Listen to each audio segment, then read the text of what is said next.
সুখদেৱে কৈছে, হে পৰীক্ষিত, তোমাক পৃথিৱী কেনেকৈ আছে তাৰ কথা ক'লোঁ, এতিয়া মহাপ্ৰলয় কেনেকৈ হয় তাৰ ব্যৱস্থা শুনা।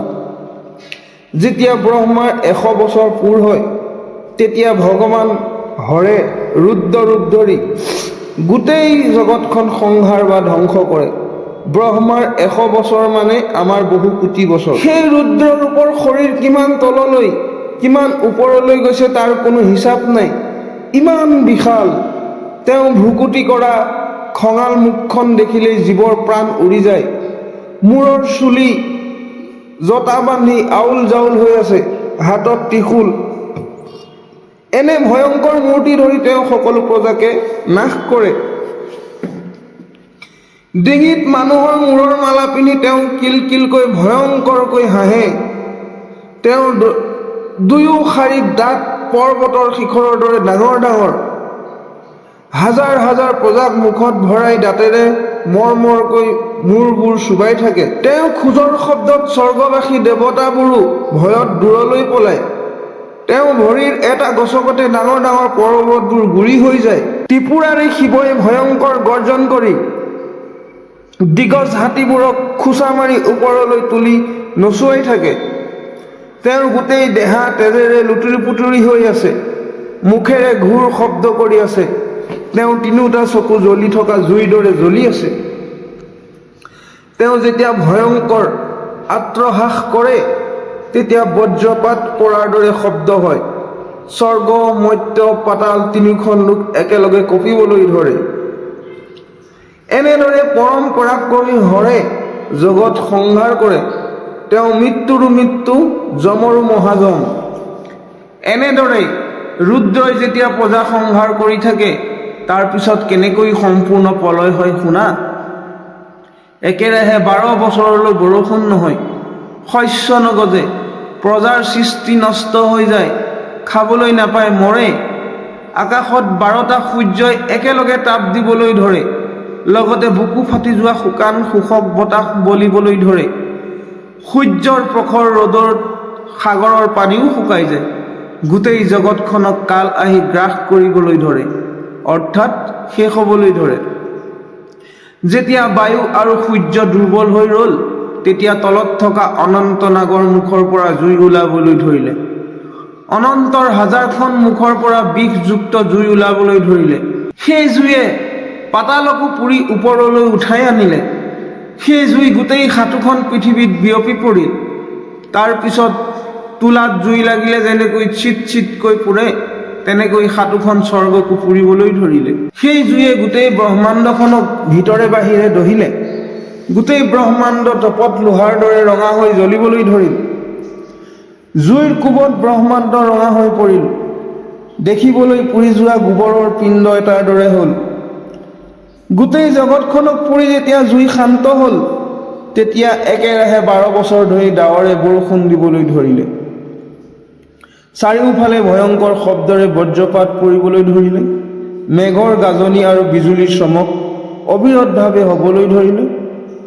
পৰ্বতৰ দৰে ডাঙৰ ডাঙৰ শিলা বৰষুণ হ'বলৈ ধৰিলে। এইদৰে মহাপ্ৰলয়ে সকলো প্ৰাণীকে নাশ কৰিবলৈ ধৰিলে। মত্ত হাতীৰ শুৰৰ পৰা পানী পৰাৰ দৰে ডাঙৰ ধাৰাৰে অবিৰত পানী পৰি চৰাচৰ জগতৰ সকলো ডুব গ'ল। দহো দিশত পানী ভৰি ওপৰলৈ উঠি আহিল।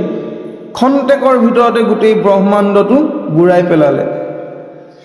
আগতে জুইত পুৰি ছাই হোৱা ব্ৰহ্মাণ্ডখনৰ টুকুৰাবোৰ, এই ডাঙৰ ডাঙৰ পৃথিৱীৰ খণ্ডবোৰ পানীত মিহলি হৈ গ'ল, বিলীন হৈ গ'ল। প্ৰলয়ৰ নিয়ম অনুসৰি এটা তত্ত্ব আনটো তত্ত্বত লীন যায়। সকলোকে দহাৰ পিছত জুইত সোমাই পানীবোৰ শুকাই গ'ল। তাৰ পিছত সেই জুই গৈ বায়ুত সোমাই নাইকিয়া হৈ গ'ল।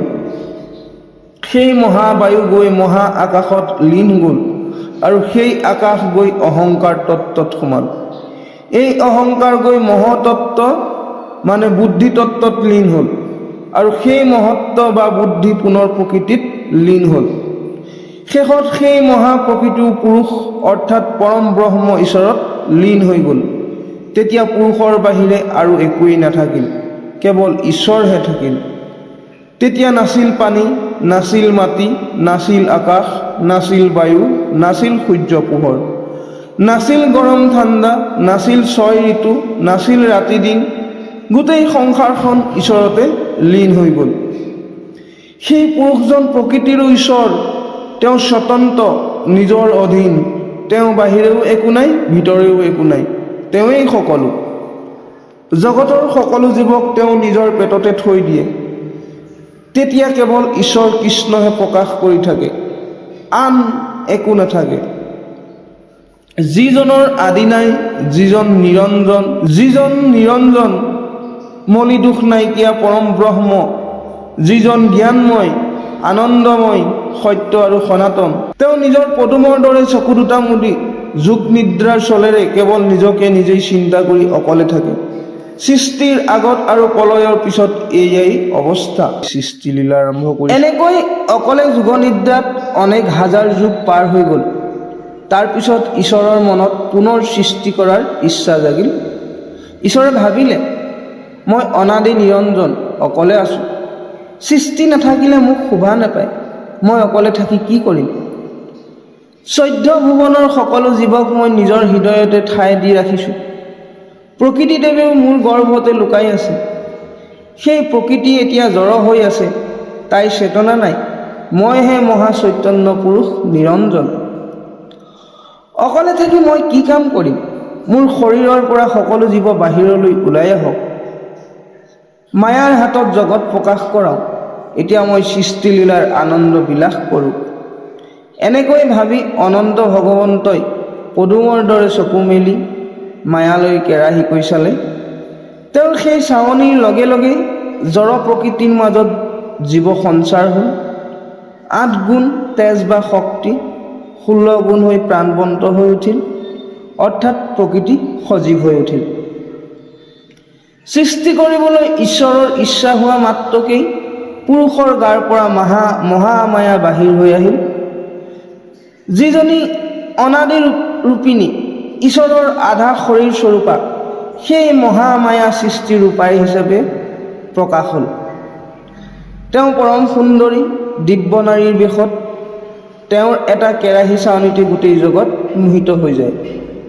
হাতত বাজু খাৰু, ডিঙিত ৰত্নময় সোণৰ হাৰ, মূৰত মুকুট, কাণত কুণ্ডল, এইবোৰে তেওঁক অতি জাতিস্মান কৰি তুলিছে। ভৰিত ৰুণকৈ নুপুৰ বাজি আছে। তেওঁৰ ৰূপ দেখিলে কামদেৱৰো অহংকাৰ শূন্য হৈ যায়, ইমান সুন্দৰ। দেৱীৰ গাৰ মহাজ্যোতিৰ ফালে চাবই নোৱাৰি। কোটি চন্দ্ৰৰ সমান পোহৰেৰে প্ৰকৃতি দেৱীয়ে প্ৰকাশ কৰিছে। মহামায়াই পুৰুষ ঈশ্বৰক প্ৰণাম কৰি সেৱা কৰি হাতযোৰ কৰি আগত বিনয়কৈ সুধিলে, হে প্ৰভু, এতিয়া মই কি কাম কৰিম? আদেশ কৰক। মায়াৰ এই কথা শুনি ঋষিকেশ কৃষ্ণই হাঁহি ক'বলৈ ধৰিলে। ভগৱানে ক'লে, হে প্ৰকৃতি, শুনা, তুমি কোনো গুণতে হীন নোহোৱা, তুমি মোৰ ছায়াস্বৰূপা, মোৰ পৰা অকণো পৃথক নোহোৱা, তুমি মোৰ নিজা শক্তি, সাক্ষাৎ মোৰ প্ৰাণ। হে মায়া, সোনকালে জগত নিৰ্মাণ কৰা। এই অভিপ্ৰায়েৰে মই তোমাক জগালোঁ। তুমি ভালকৈ জানি লোৱা যে তুমি মোৰ আধা শৰীৰ। তোমাৰ আৰু মোৰ মাজত কোনো ভেদাভেদ নাই। তুমি মোতেই লীন হৈ থাকা, তুমি গুপ্ত হৈ থাকা। ভগৱানে ক'লে, হে মায়া, সোনকালে জগত প্ৰকাশ কৰা, তাতে ময়ো লীলা বিলাস কৰিম। এই কথা শুনি প্ৰকৃতিয়ে হাতযোৰ কৰি ক'লে, হে প্ৰভু, সৃষ্টিৰ কামৰ দায়িত্ব আপুনি মোক দিয়ক, মই কৰিম। ঈশ্বৰে কেৰাহীকৈ চোৱা মাত্ৰকে দেৱী গৰ্ভাৱতী হ'ল। প্ৰকৃতিৰ প্ৰথম পুত্ৰ মহত্তৰ জন্ম হ'ল। মহত্ত মানে বুদ্ধিতত্ত্ব। সেই মহত্তৰো 3জন অনুপম পুত্ৰ হ'ল। সিহঁতৰ নাম কি শুনা কৈছোঁ। 3টা গুণৰ পৰা 3টা তত্ত্বৰ অৱতাৰ হ'ল। সেয়া হ'ল তামসিক অহংকাৰ, ৰাজসিক অহংকাৰ আৰু সাত্ত্বিক অহংকাৰ। এই 3জনেই জগতত বিখ্যাত পুত্ৰ। এতিয়া ইহঁতৰ পৰা কি কি সৃষ্টি হ'ল শুনা। তামসিক অহংকাৰৰ পৰা প্ৰথমে শব্দ গুণৰ প্ৰকাশ হ'ল। আৰু শব্দৰ পুত্ৰ হ'ল আকাশ, আকাশৰ গুণ শব্দ। আকাশৰ পৰা পৰশ বা স্পৰ্শ গুণৰ উৎপত্তি হ'ল আৰু পৰশৰ পুত্ৰ হ'ল মহামতী বায়ু। বায়ুৰ পৰা ৰূপ গুণৰ জন্ম হ'ল, ৰূপৰ পুত্ৰ হ'ল চমৎকাৰ অগ্নি। অগ্নিৰ পুত্ৰ হ'ল ৰস গুণ আৰু ৰস গুণৰ পৰা জলৰ উৎপত্তি হ'ল। জলৰ পৰা গন্ধ গুণৰ উৎপত্তি হ'ল আৰু গন্ধ গুণৰ পৰা অনুপমা পৃথিৱী বা বসুমতীৰ সৃষ্টি হ'ল। এনেকৈ পঞ্চভূত আকাশ, বায়ু, অগ্নি, জল, পৃথিৱী আৰু পঞ্চগুণ শব্দ, পৰশ, ৰূপ, ৰস, গন্ধৰ ব্যৱস্থা ক'লোঁ। এতিয়া ৰাজসিক আৰু সাত্ত্বিক অহংকাৰৰ কথা শুনা। ৰাজসিক অহংকাৰৰ পৰা 10টা ইন্দ্ৰিয়ৰ জন্ম হ'ল। হে ৰজা, সেই 10টাৰ নাম তোমাক কৈছোঁ। চকু, কাণ, নাক, মুখ, ছাল, জিভা, হাত, ভৰি, গুহ, লিংগ।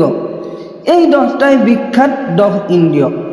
প্ৰথম 5টা জ্ঞানেন্দ্ৰিয়, পিছৰ 5টা কৰ্মেন্দ্ৰিয়। এতিয়া সাত্ত্বিক অহংকাৰৰ কথা কওঁ শুনা। কোনটো ইন্দ্ৰিয়ৰ অধিষ্ঠাতা, কোনটো দেৱতা হ'ল? সৃষ্টিৰ কথা কৈছোঁ।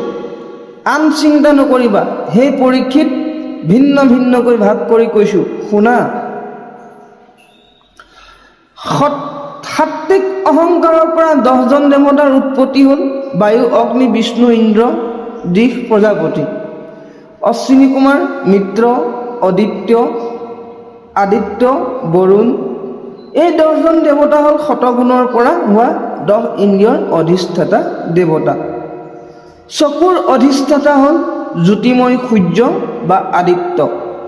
কাণৰ অধিষ্ঠাতা হ'ল দিশ। নাকৰ অধিষ্ঠাতা হ'ল অশ্বিনী কুমাৰ। বাক্য বা মুখৰ অধিষ্ঠাতা হ'ল অগ্নি। ছালৰ অধিষ্ঠাতা হ'ল বায়ু। জিভাৰ অধিষ্ঠাতা হ'ল বৰুণ। হাতৰ অধিষ্ঠাতা হ'ল দেৱৰাজ ইন্দ্ৰ। ভৰিৰ বিষ্ণু, গুহৰ মিত্ৰ আৰু লিংগৰ প্ৰজাপতি হ'ল অধিষ্ঠাতা।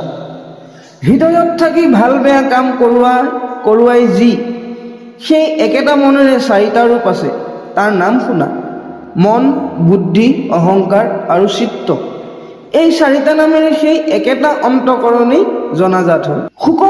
শুকমুনিয়ে কৈছে, হে ৰজা, ব্যৱস্থা শুনা। কোন সময়ত মনৰ কি নাম হয় তাৰ কথা কওঁ। যেতিয়া নানা কাম কৰিম বুলি আলোচনা কৰি থাকে কিন্তু এটা কামো থিৰাং নকৰে, তেতিয়া তাক মন বুলি কোৱা হয়। যেতিয়া এইটো কৰিম সেইটো নকৰোঁ বুলি সংকল্প বিকল্প কৰি কোনো কাম নিশ্চয় কৰে, তেতিয়া তাক বুদ্ধি বুলি জানিবা। সকলো কাম মইহে কৰিছোঁ বুলি যেতিয়া ভাবে, তেতিয়া তাক অহংকাৰ বুলি জানিবা। যেতিয়া নিতৌ নানা ভাল কাম কৰিবলৈ মন যায়, তেতিয়াহে ৰজা, তাৰ নাম চিত্ত বুলি নিশ্চয় জানিবা। আৰু মনৰ কথা শুনা। মনটো নটৰ দৰে। নটে যেনেকৈ সাজ সলাই ভিন্ন ভিন্ন ৰূপ দেখুৱায়, মনেও তেনেকৈ ভিন্ন ভিন্ন ৰূপ লয়। এই গোটেই সংসাৰখন মনৰ কল্পনাহে। সাৰ পাই থকা, সপোন দেখা আৰু টোপনি, এই 3টাই মনৰ প্ৰধান বৃত্তি।